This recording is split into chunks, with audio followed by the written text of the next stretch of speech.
News Maharashtra K9 आवाज जनतेचा। राष्ट्रवादी काँग्रेसच्या दोन्ही गटांमधील संघर्ष पुन्हा एकदा उफाळून आला असून पक्ष ताब्यात घेण्याच्या हालचालींवरून मोठा राजकीय वाद निर्माण झालाय। राष्ट्रवादी काँग्रेस शरदचंद्र पवार गटाचे आमदार रोहित पवार यांनी घेतलेल्या पत्रकार परिषदेमुळे या वादाला अधिकच धार आली आहे।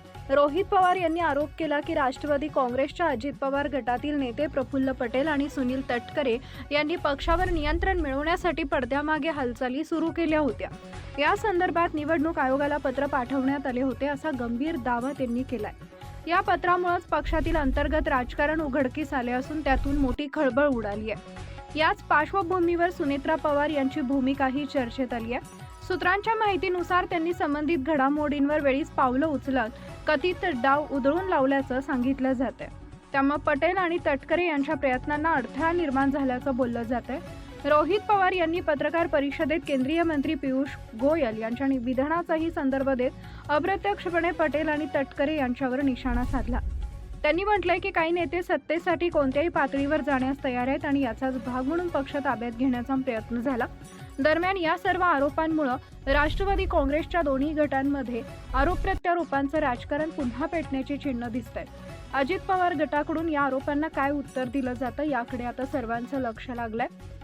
एकूणच या पत्रामुळे आणि आरोपांमुळे राष्ट्रवादी काँग्रेसमधील अंतर्गत संघर्ष पुन्हा एकदा चव्हाट्यावर आला असून आगामी काळात या प्रकरणाचे राजकीय परिणाम काय होतील याबाबत उत्सुकता वाढली आहे। नॅशनल वर्किंग प्रेसिडेंट यांना पक्षाचे पूर्ण अधिकार त्या ठिकाणी दिले जातील।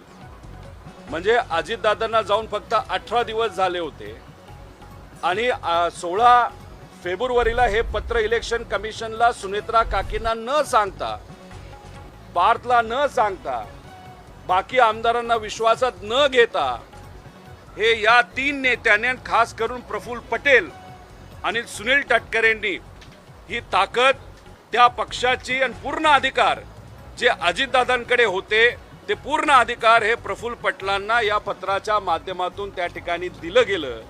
जे सुनेत्रा काकींना कळलं असावं म्हणून त्या राष्ट्रीय अध्यक्ष झाल्यानंतर त्यांनी लगेचच्या लगेच तिथं ते त्या ठिकाणी पत्रव्यवहार केला। आता याच्यामध्ये आपण जर बघितलं तर अजितदादा हयात असताना, अजितदादा जिवंत असताना अजितदादांच्या घराबाहेर ब्लॅक मॅजिक केलं जातं।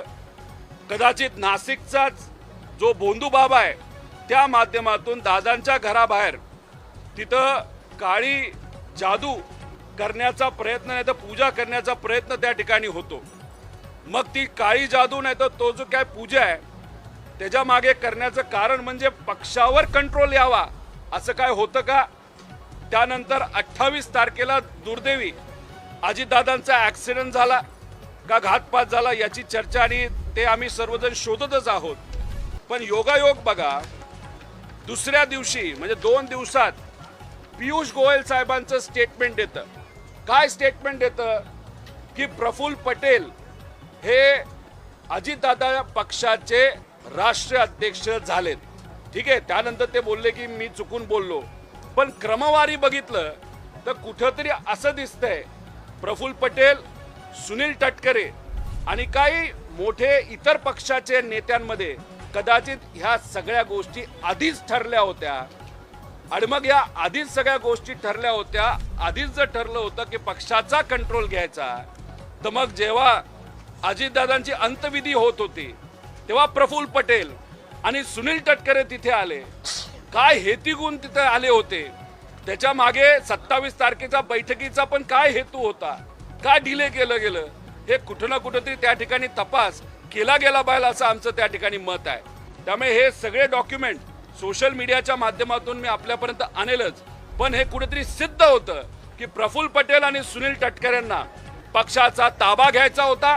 कारण का अजितदादा हयात असताना जे फालतू खर्च होते, नरेश अरोरावरचा खर्च असेल, इतरही काय खर्च असतील, काही गोष्टी पार्टीमध्ये चुकीच्या पद्धतीने होत होत्या, काही लोकांचं कर्तृत्व नसताना सुद्धा त्यांना मोठी मोठी पदं पक्षामध्ये दिली होती आणि मग दादा कार्यकर्त्यांचं, आमदारांचं ऐकत होते।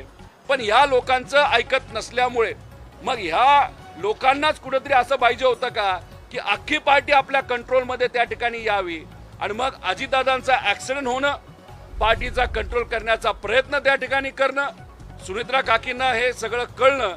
आता सुनेत्रा काकींना मला एवढंच त्या ठिकाणी सांगायचं की राजकारण लय वंगाळ झालेलं आहे. अवतीभोवती जी कोणी लोक आहेत त्यांच्याबद्दलची काळजी आपल्याला घ्यावी लागेल. कार्यकर्ता, पदाधिकारी, आमदार हे आपल्या सर्वांसाठी महत्वाचं आहे.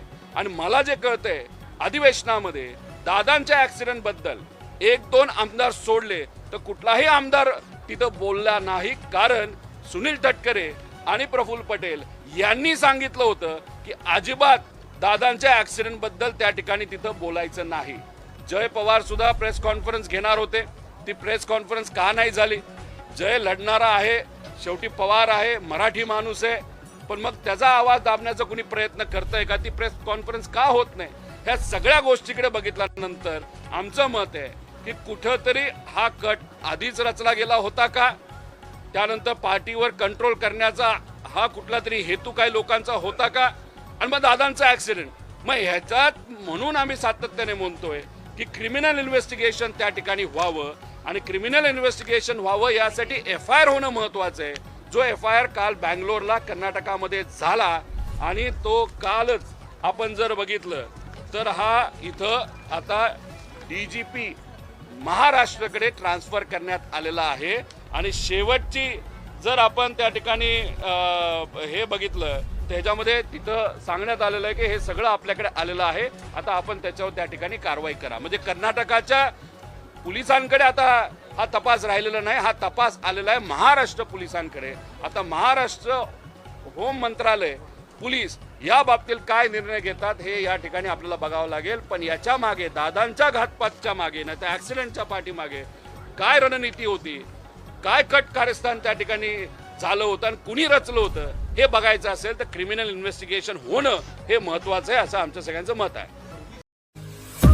महाराष्ट्रातील महत्त्वाच्या आणि ताज्या बातम्या पाहण्यासाठी आमच्या न्यूज महाराष्ट्र K9 चॅनलला यूट्यूबवर सबस्क्राईब करा आणि बेल आयकॉन प्रेस करा.